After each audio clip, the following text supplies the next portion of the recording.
Let me tell you something about the moment your entire understanding of physical reality collapses. It doesn't feel like falling. It doesn't feel like sleeping. It feels like someone has taken the document of your life, fed it through a shredder, and then, with no warning, no consent, no severance package, handed you back a completely different brief. My name is Shen Mu. was a corporate litigation attorney, senior associate at Liang Fang and Associates. 6 years of law school, 4 years building a reputation sharp enough to cut through reinforced steel. I had a coffee machine that cost more than most people's rent. I had a 12-step skincare routine. I had a standing desk. And then I had none of those things, because I woke up here. The first thing I noticed was the cold. Not the polite air-conditioned cold of a modern office building. I mean bone-deep cold, the kind that seeps through silk like it has a personal vendetta. And there was so much silk. Silk on the floor, silk on the walls, silk draped from the ceiling in curtains the color of faded bruises, deep violet, old gold, the kind of colors that exist only in paintings, in nightmares. The second thing I noticed was the smell. Sandalwood. Burning, something floral and oversweet that coated the back of my throat like an obligation I hadn't agreed to. The third thing I noticed was the body. My body, which was not, emphatically, definitively, with extreme legal prejudice, my body. I will not dwell on this part at length because I have made my peace with it, professionally speaking. What I will say is this. The hands I held up in front of my face were slender and pale in a way that suggested a lifetime of careful, deliberate inactivity. The wrists had the circumference of someone who had never once carried their own groceries. There were rings, jade, I think, in something dark like onyx, on fingers that trembled as I turned them over in the pale morning light filtering through latticed windows. Outside those windows, a courtyard I did not recognize. Plum trees, a stone path, 2 guards standing at attention so rigid they looked like they'd been carved there, permanent features of the architecture, utterly uninterested in me. I sat up slowly. Big mistake. Every muscle in this borrowed body screamed in protest, a dull systemic ache, the kind that comes not from exertion, but from prolonged, I would later understand, neglect. This body had not been well cared for. This body had been existing in a state of careful, sustained misery for what felt in the muscle memory like quite a long time. I made myself breathe, in through the nose, out through the mouth. Litigation breathing, courtroom breathing, the kind of deliberate respiratory exercise that reminds your nervous system that you are a professional, and panic, while understandable, is inadmissible. On the low lacquered table beside the sleeping mat, and I noticed for the record that the sleeping mat was pristine, as though it had not been slept on in some time, as though the person who lived here perhaps had been sleeping elsewhere, or not at all. On that table, there was a scroll. Cream-colored paper, red ink, an enormous seal pressed at the bottom like a formal signature, except instead of a signature, it was the kind of symbol that communicated, even to someone with no context, that it came from somewhere very high up. I picked it up. I unrolled it, and as I read, in a language I had no business understanding, but somehow understood perfectly, because transmigration apparently comes with a complimentary translation package, I felt the very specific, very precise sensation I associate with reading a particularly hostile contract for the first time. The sensation that says, someone has tried to bury you in language, and they almost succeeded. The Imperial Decree of Banishment, issued in the 43rd year of the Tianlong reign, pertaining to the male consort of the third rank, Wei Ziyan of the Jianxi Pavilion, by order of His Imperial Majesty, Emperor Zhao Liangchen. And it said, in language that was florid and elaborate and dripping with classical illusion, which reduced, legally, to this. You are to be removed from the imperial register. You are stripped of your rank, your stipend, your household staff, and your imperial protection. You are to remain in the Jianxi Pavilion until such time as a formal exile order is issued. You may not petition the throne. You may not send correspondence outside the palace walls. You may not... I put the scroll down. I put it down very carefully, which took considerable effort, because what I wanted to do was throw it across the room. Because what this document was, underneath the imperial seals and the red ink and the formal invocation of heaven's authority, was a termination notice, and a particularly sloppy one. I picked it back up. I read it again, slower this time. The way I read contracts when I suspect the other party has been clever but not quite clever enough. There. Third paragraph, second clause. This decree is issued under the authority of the Rights Codex, Volume 7, pertaining to matters of the Inner Palace. The Rights Codex. I didn't know what that was. I had no reason to know what that was. I had woken up in a 9th century imperial palace approximately 40 minutes ago, and my primary qualification was an understanding of modern corporate law. But I knew something, because the body I was inhabiting, Wei Ziyan, a discarded male consort apparently, had a memory. Not sharp, not fully accessible, like a hard drive I'd been handed without the password, but impressionistic, emotional, soaked in quiet, sustained humiliation and a strange, persistent intelligence that had gone largely unused. And somewhere in that impressionistic memory, there was a shape, the shape of old laws, dusty precedents, the kind of obscure imperial codex that nobody cited anymore because nobody needed to, because the situations it covered were considered thoroughly obsolete. I rolled the decree back up very carefully. I set it on the table. And I said, out loud, to the empty silk-draped room, because I needed to hear it in a real human voice, even if that voice was currently operating out of a body I had not auditioned for. All right, Shenmue, you passed the bar on your first attempt. You argued in front of the Commercial Disputes Tribunal at 28. You once made a corporate CFO cry in a deposition. You can work with this. The corrupt official's name was Zhao Peng Li, eunuch administrator of the Inner Palace. He arrived at the Qianxi Pavilion 3 days after I woke up, with the energy of someone who had spent their career growing very comfortable with power they didn't technically possess. He was accompanied by 4 attendants and a document, another one, this one ordering the formal inventory of my quarters, which was, as any competent legal mind would immediately recognize, the procedural step that precedes confiscation. He smiled at me, the kind of smile that announces, without subtlety, that the power differential in this room is being thoroughly enjoyed. I smiled back. I had spent 3 days in preparation. 3 days of reading everything in the Qianxi Pavilion that could be read, the administrative ledgers, the household accounts, the correspondence logs that had been left carelessly behind by the previous staff, who had, I noted, been systematically reassigned over the past year, leaving Wei Ziyan almost entirely isolated. 3 days of accessing Wei Ziyan's fragmented memory with the patience of a forensic accountant going through shredded files. 3 days of finding the loophole. Administrator Zhao began his speech. It was, I will give him this, an impressively structured address. He had clearly given it before. It moved from formal greeting to false sympathy to administrative necessity with the smooth efficiency of a workflow someone had perfected over many repetitions. He expressed, with tremendous insincerity, his regret that the matter of Lord Wei's dismissal from the Imperial Register had created such inconvenience. I let him finish.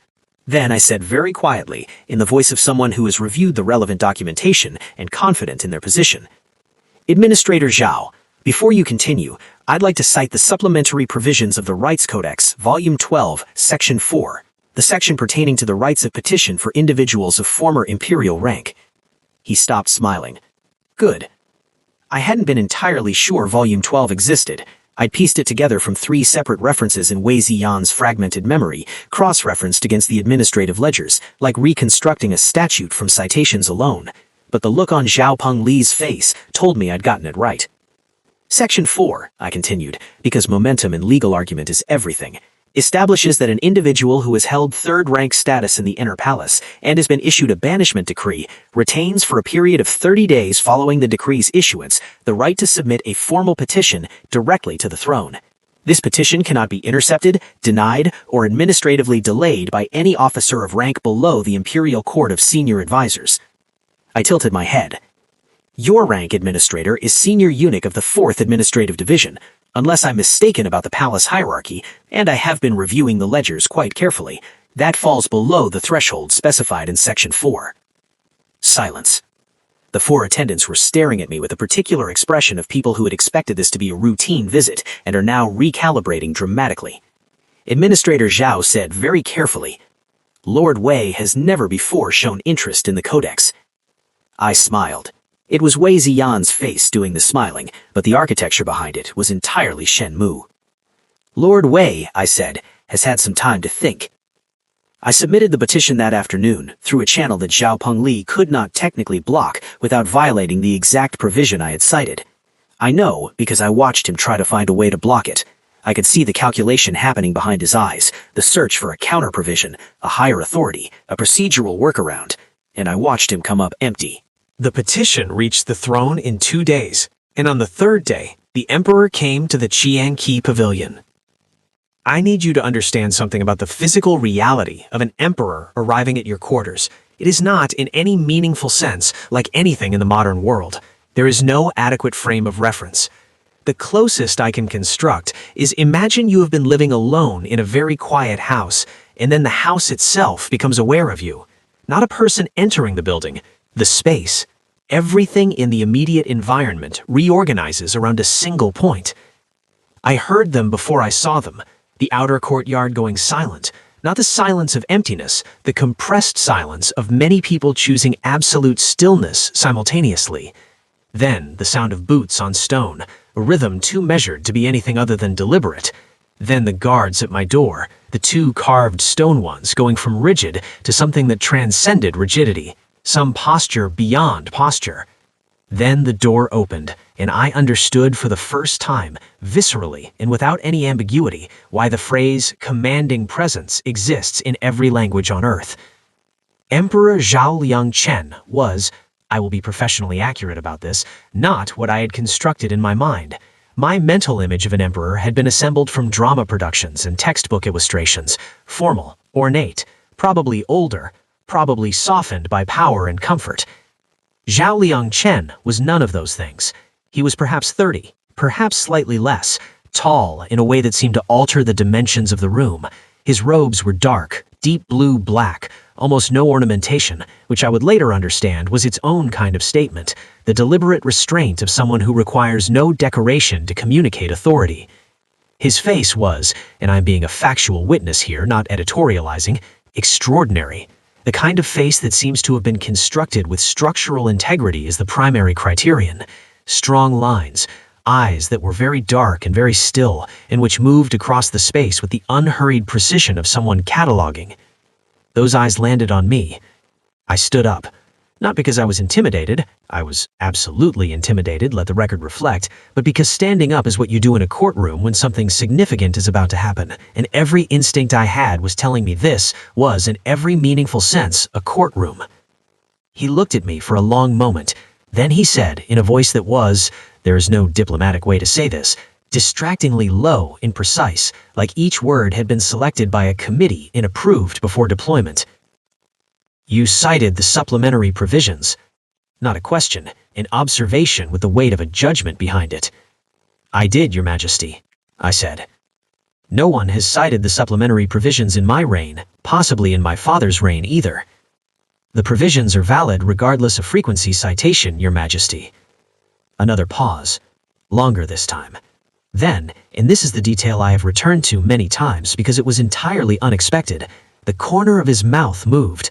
Not a smile, the ghost of a smile, the suggestion that somewhere in the architecture of that remarkable face there was a capacity for amusement that was very rarely deployed. Tell me, he said, what it is you actually want. And this is where I made the choice that changed everything, because the correct answer, the expected answer, the answer Wei Ziyan's body seemed to lean toward instinctively, pulling me like muscle memory, was something supplicating, something about mercy, something that positioned me as a petitioner seeking restoration of favor, which would have been both truthful and tactically catastrophic, because it would have cast me back into the role of a discarded consort, hoping to be recollected. Instead, I said, Your Majesty, I want to discuss the imperial tax reallocation decree of the 39th year. The stillness in the room became a different kind of stillness. The tax decree, Zhao Liangchen said. Specifically, I continued, and I had rehearsed this, I want to be clear, I had rehearsed it 12 times minimum in the 3 days prior. The reallocation formula in Appendix C, which redistributes river toll revenue from the northern provinces to the central treasury. The formula contains what I believe to be a structural error, not an intentional one. I'm not suggesting fraud, but an arithmetic oversight in the compounding calculation that has, over the 4 years since the decree's implementation, resulted in the northern satraps receiving approximately 30% less than the formula's stated intention. I watched his face. Nothing moved. Absolutely nothing. The man had the poker face of someone who has practiced concealment as a survival skill since early childhood, which, given that he was an emperor, was probably accurate. But his eyes shifted just slightly, a fractional recalibration. "You have calculated this," he said. "I have, Your Majesty.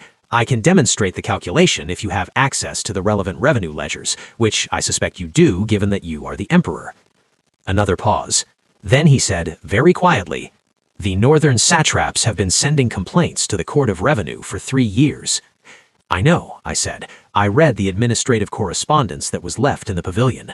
The complaints have been consistently dismissed as," I glanced at my mental notes, "an expression of provincial self-interest inconsistent with imperial accounting standards, which is an administratively convenient response, but not a mathematically accurate one." Chao Liang-chen looked at me for what felt like a very long time. Then he said to the attendants behind him, "Leave us." And we talked for 4 hours. I want to be precise about what happened in those 4 hours, because it has a bearing on everything that came after, and I am constitutionally incapable of imprecision in matters of consequence. He did not ask about Wei Xian. He did not address the banishment decree, the petition, the administrative drama that had precipitated this meeting. It was as if, and this is a very particular kind of intellect, I recognized it immediately because I have occasionally encountered it in senior partners and opposing counsel, as if he had assessed the situation in the first 60 seconds and determined that those elements were now irrelevant, that something more interesting was available, and he had pivoted without announcement or apology. He asked about the tax calculation. I showed him. We sat at the low table, him cross-legged on the opposite side, which I found startling, the emperor of this whole extraordinary empire simply sitting across from me without ceremony, and I drew the compounding formula in the margin of the petition I'd submitted, talking him through the arithmetic error with the attention to detail I'd applied to a financial fraud case. He followed it, not politely actually. He asked questions at the precise points where I would ask questions. He identified the secondary implications before I named them. When I reached the conclusion about the 3-year revenue shortfall, he sat back and said, with the tone of someone filing information away, "My Court of Revenue has 15 senior advisors with direct responsibility for this decree." "Yes," I said. "None of them identified this error." "No." A pause. "You have been in this pavilion," he said, "with no formal mathematical training documented in your household record, in enforced isolation, with access to administrative correspondence that should not have been left in your possession." "That would be an accurate summary," I agreed. "And you found this in 3 days. 2.5, actually. The 3rd day I was refining the calculation and preparing for this conversation. And there it was again, that fractional, almost invisible shift at the corner of his mouth. 'Who are you?' he asked, and I thought, that is the most dangerous question I have ever been asked, and I have been asked some extremely dangerous questions. I said, 'I am Lord Wei Xian, 3rd rank consort, recently banished, currently petitioning for the opportunity to be useful.' He looked at me for a long moment. 'Useful,' he repeated. The word seemed to interest him. 'It is a more sustainable basis for a relationship than beauty, which, as we have established, has a limited shelf life in these corridors.'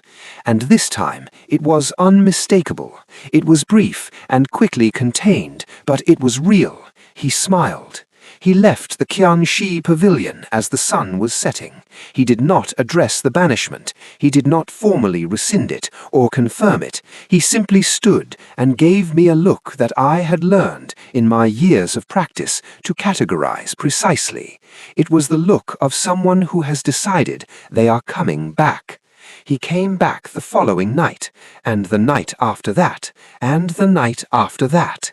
Let me tell you what these consultations were, because there is a version of this story, the version that the ladies of the neighboring pavilions were absolutely telling each other, I am under no illusions, where these nightly visits mean something quite different, something more traditional to the palace narrative. They were not that.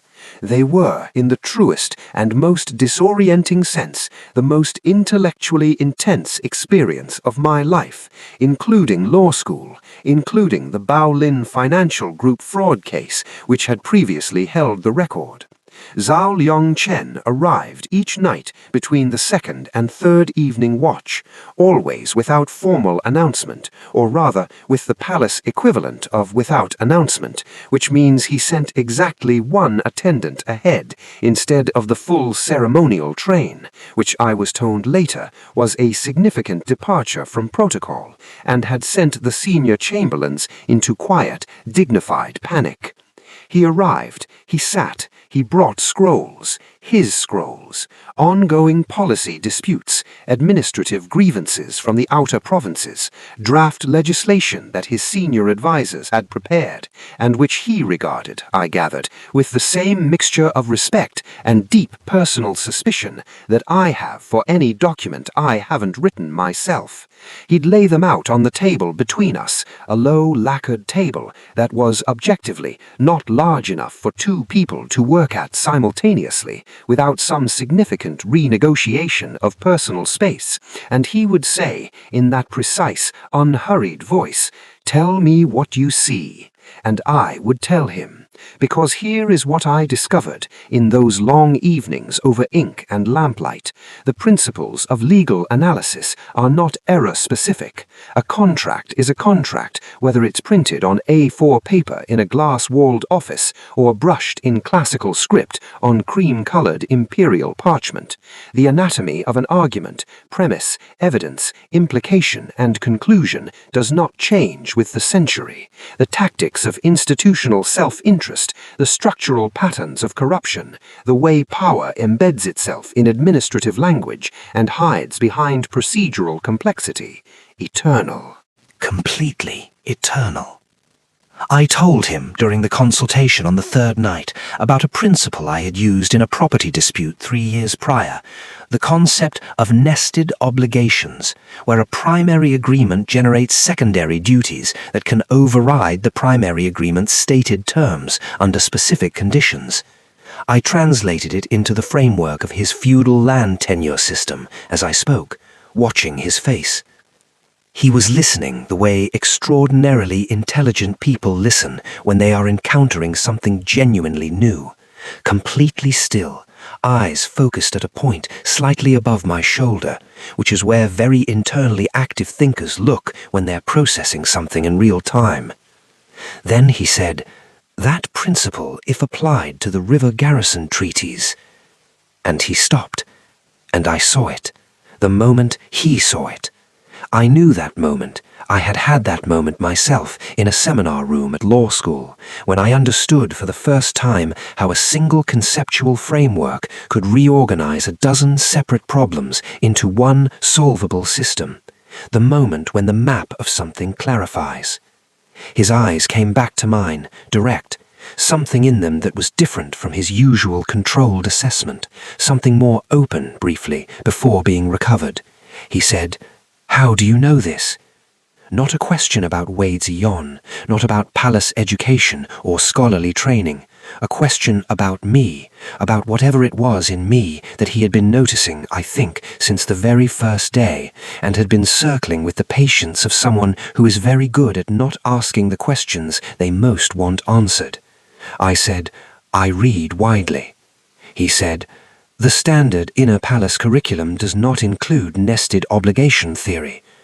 "No," I agreed, "it doesn't." We looked at each other across the table. In the lamplight, and it was winter, and the evenings were long, and the lamp on the table between us was the primary source of warmth in the room as much as it was the primary source of light. In that lamplight, I was very aware of the proximate reality of him, of the way he held himself even in the absence of court ceremony, upright without performance, the way people who have been trained to physical discipline carry themselves even in private as a default setting they can no longer turn off.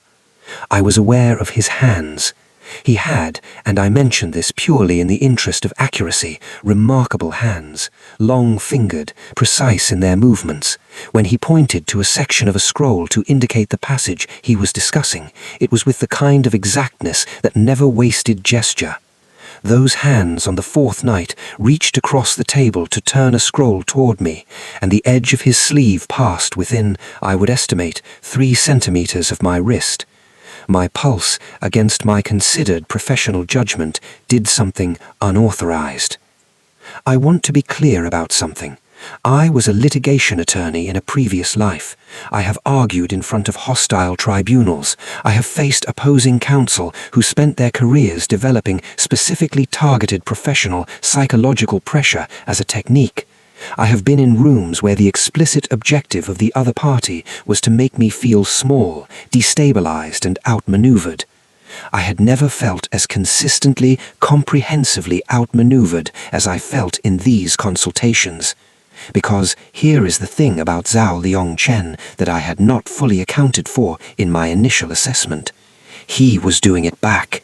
I had assumed, because I am occasionally arrogant, I will own this, it is a noted professional characteristic, I had assumed that the dynamic of these evenings was me providing intellectual resources and him receiving them, expert to client, advisor to the decision-maker.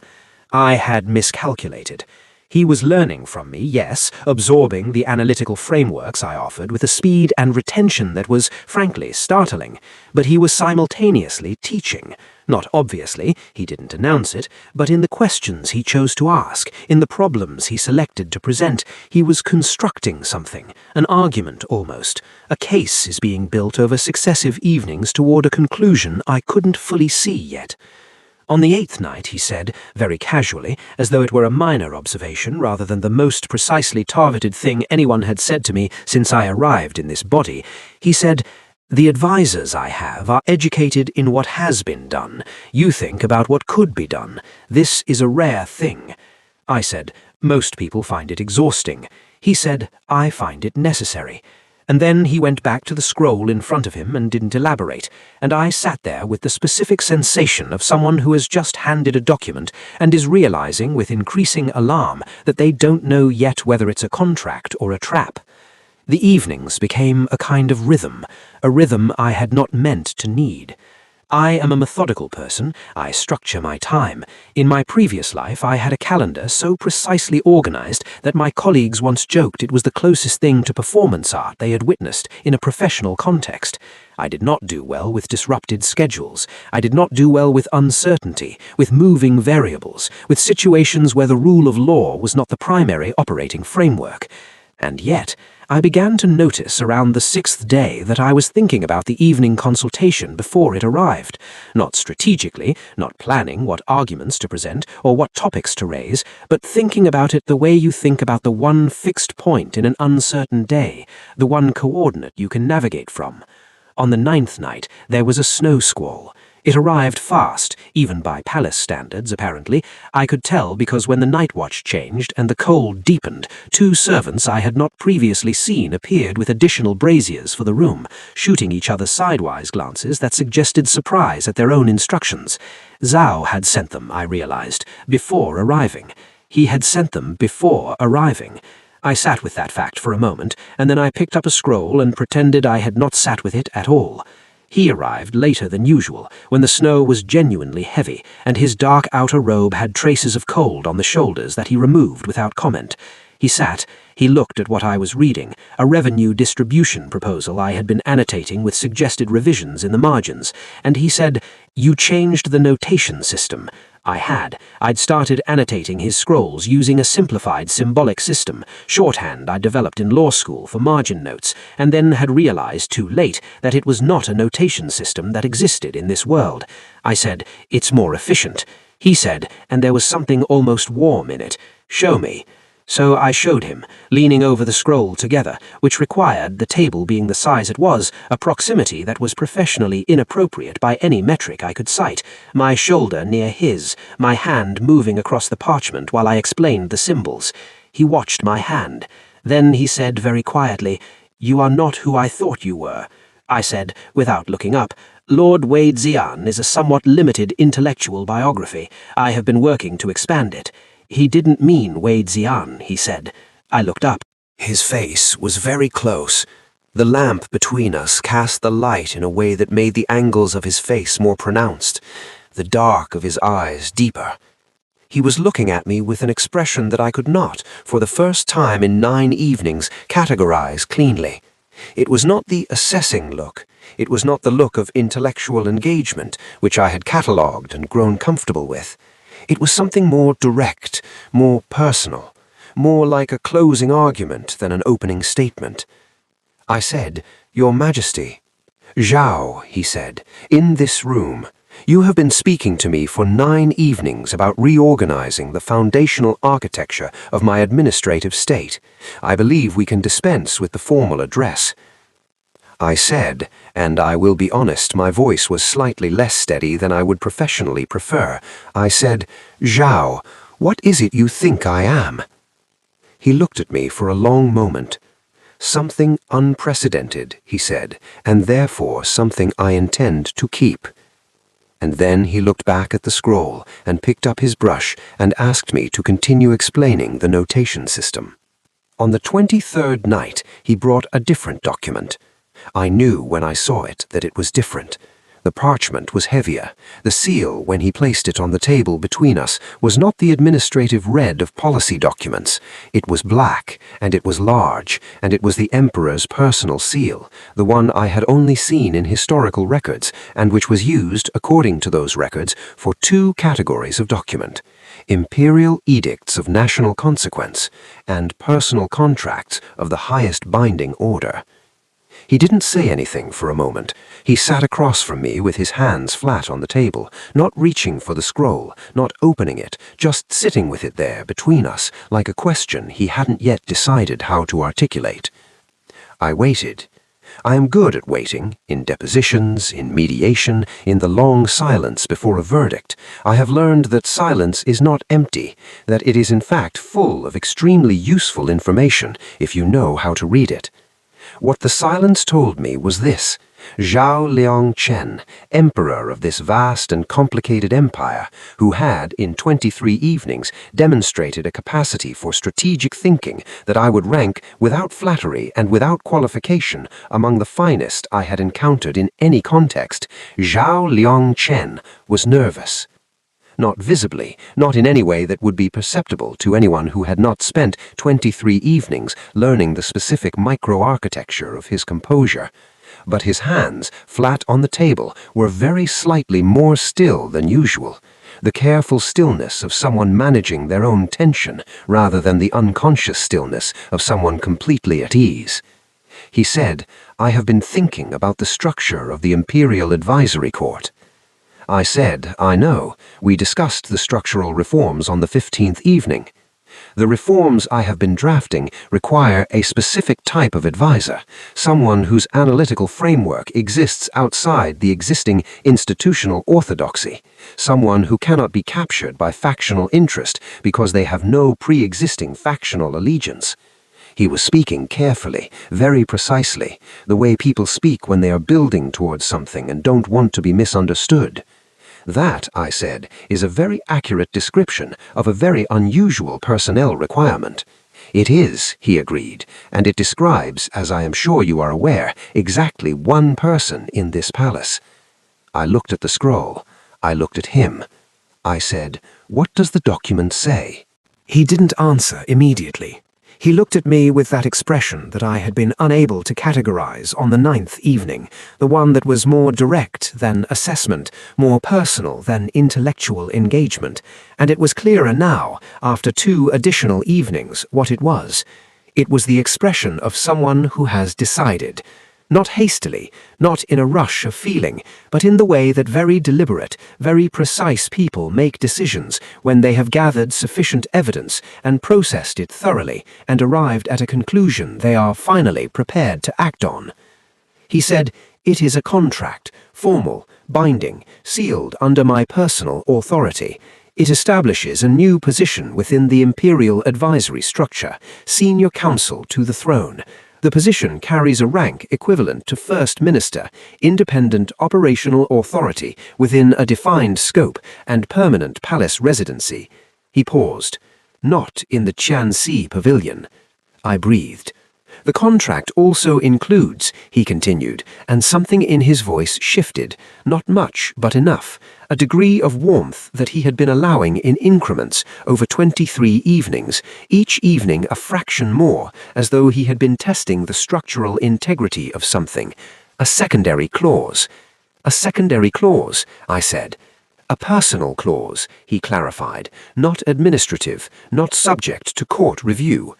I looked at the scroll. I looked at his hands, still flat on the table. I said, Zhao, I am a person who reads contracts very carefully before signing them. He said, I know, and there again, unmistakable, the slight shift at the corner of his mouth. Not the ghost of a smile this time, a real one, brief and contained, but genuine, and directed entirely at me. He said, I drafted it with that expectation. I expect a thorough review. I expect annotated objections in your notation system. I expect a counter-proposal. A counter-proposal, I said. It is, he said, how negotiations work, as you have frequently pointed out. I reached for the scroll. I unrolled it slowly. The administrative clauses were, as described, precise, comprehensive, and structurally elegant. The scope of the senior counsel position was defined with a clarity that suggested he had thought about it for some time, not drafted in the past few days, but shaped over weeks, probably since around the 6th or 7th evening consultation, refined as he watched me work. I read the administrative clauses twice. They were, objectively, very good. I had minor revisions, 2 points of scope clarification, 1 ambiguous term in the jurisdictional definition, but the bones of it were sound. And then, the secondary clause. I read it once. I read it again. It was written in older formal language than the administrative sections, more archaic, more ceremonial, the language of a tradition older than the current dynasty. But translated through my peculiar transmigration-provided fluency, it said with perfect clarity, be it further enacted in the personal authority of the Tianlong throne that the senior counsel to the throne shall hold singular standing in all matters of the imperial household. No competing claim of partnership, alliance, or devotion shall be recognized. The throne acknowledges, in the language of this covenant, a bond of exclusive and mutual regard, formalized in the 43rd year of this reign, irrevocable except by mutual agreement of both signatories. I put the scroll down. I put it down carefully, and I looked at Zhao Liangchen, who was watching me read with the precise, patient attention he gave to everything he considered important. I said, this clause. He said, yes. The secondary clause. Yes, this clause is, Zhao, this clause is essentially a partnership covenant, he said.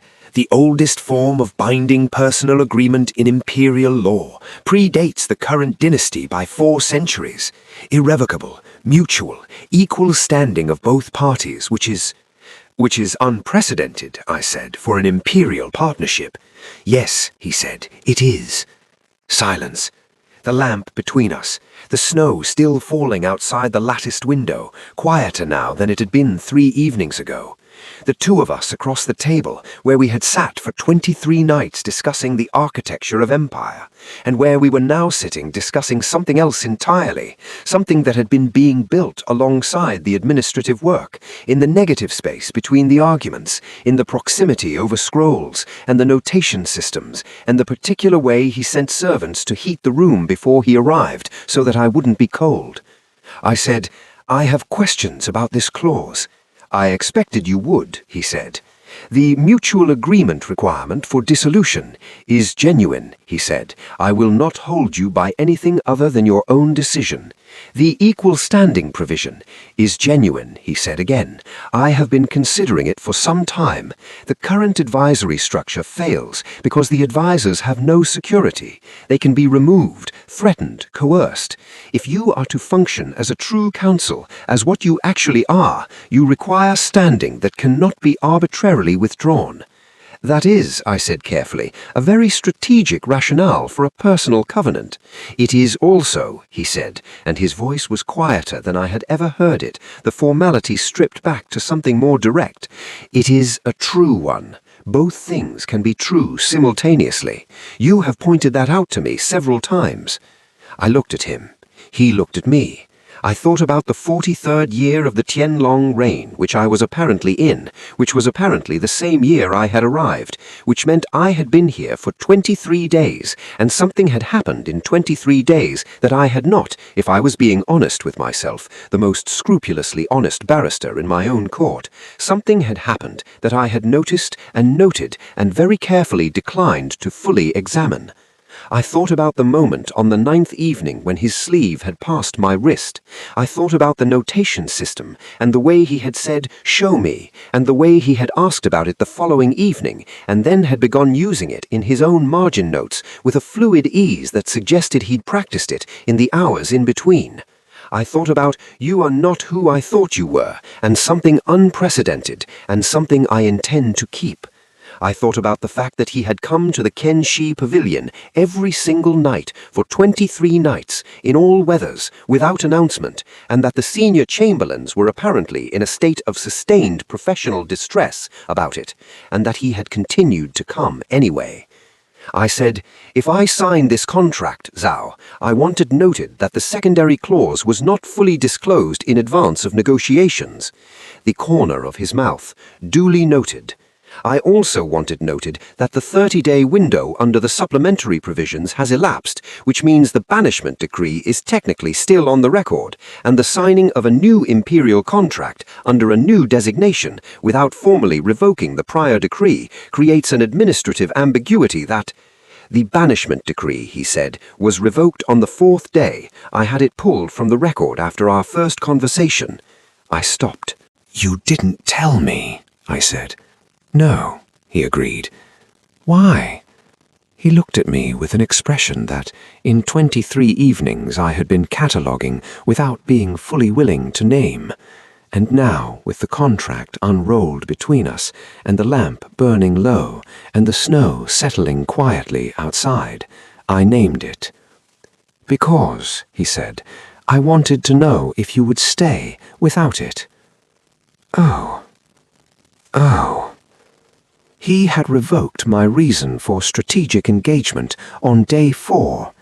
He had continued to come every night for 19 additional evenings. He had been watching, waiting, constructing his own case in the same parallel manner I had been constructing mine, not about administrative reform, but about this, about the precise incremental establishment of something neither of us had a clean legal term for. I picked up the scroll. I looked at the secondary clause again. I thought, Shen Mu, Senior Associate, Liang Fang and Associates. Bar exam, first attempt. Commercial Disputes Tribunal at 28. You have never, in your professional life, lost a case you prepared properly for. You are going to sign this contract, and you are going to tell yourself it is because the administrative clauses are sound, and the scope of the senior counsel position is genuinely well designed, and this is a strategic decision made on rational grounds after thorough review. And some of it will be true, and some of it, the part you have been very carefully not examining, which is nevertheless present in every single one of the 23 evenings, and in the notation system, and in the way you have been thinking about what to say before he arrives, some of it will be something else entirely. I reached for the brush.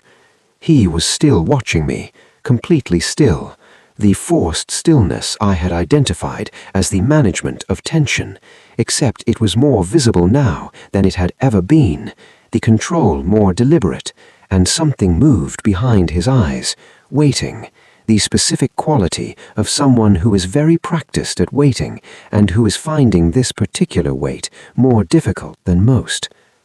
I dipped the brush. I held it over the parchment. I said, "I have 2 conditions before I sign." "Name them," he said immediately. The notation system becomes officially recognized in imperial administrative documents. A pause, then done. And the northern satrap's revenue adjustment is implemented before the next taxation cycle, with a formal correction issued by the Court of Revenue. A longer pause, then done. The warmth in his voice was unhidden now, barely managed, something I had been watching approach for 23 evenings and which had finally arrived. Done. Shen Mu. I stopped breathing. He had called me not Wei Ziyan, not Lord Wei, not the formal address, not the title. Shen Mu. He knew. Or he had arrived by the extraordinary precision of a mind that had been paying extremely close attention to something close enough to knowing that the distinction was immaterial. I looked up at him.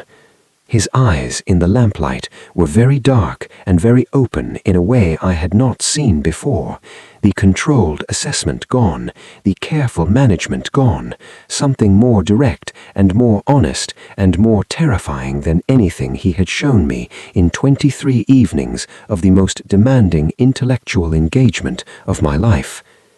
He said, "I don't know how you came here. I don't know who you were before, but I know what you are now, in this room, in this palace." I said, in a voice that was not as steady as I would like, "A senior counsel to the throne." "Yes," he said, "among other things." I put the brush to the parchment. I signed. Here is what I know about the case of Shen Mu versus the space-time continuum, which I have been litigating in one form or another since I woke up in a silk-draped pavilion with no standing desk and no coffee machine, and a banishment decree that turned out to be the best legal document I had ever received. I have won. The northern satraps will receive their corrected revenue allocation. The administrative reform bill, drafted over 17 evenings of joint consultation, and now residing in a sealed case in the Imperial Archive awaiting implementation, will restructure the advisory court in ways that will take this dynasty's efficiency from functional to extraordinary. The banishment decree has been revoked. The Qianxi Pavilion is no longer my residence. I have won the case. The case I have lost, the case I didn't know I was in, that had been running as a parallel proceeding since approximately the 4th evening, when a man with extraordinary hands and a voice like a precision instrument asked me to continue, and I did, without adequately examining why. The case I have lost is a different one entirely. I put down the brush. I looked at the contract, the seal, both our marks, irrevocable, mutual, equal standing of both parties. I looked at Zhao Liangchen, who was looking at the signed contract with an expression that I had no legal framework for and no professional precedent for, and which was nevertheless the most clearly readable thing I had seen in all my time in this palace. He looked up. Our eyes met. I said, "I want it on the record that I entered this agreement with full disclosure and clear intent." "It is on the record," he said. His voice was very quiet. "The document is sealed." "Good," I said. "Then I also want it on the record that the strategy you employed, 23 consecutive evenings, progressive establishment of trust, deliberate withholding of the revocation until you had determined independent motivation, was extremely well executed." The smile now was complete, not contained, not the ghost or the fraction. His smile, which I was realizing I had been constructing an expectation of for weeks without being fully aware of it. He said, "I had a very good teacher. My name is Shen Mu. I was a litigation attorney. I had a 12-step skincare routine and a standing desk and a coffee machine that cost more than most people's rent. I woke up in a 9th-century imperial palace in a body that was not mine, holding a banishment decree with no resources except a legal mind and 23 days. The case has concluded.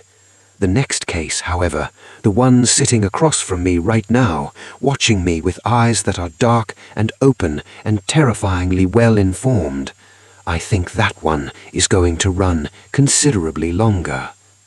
The end.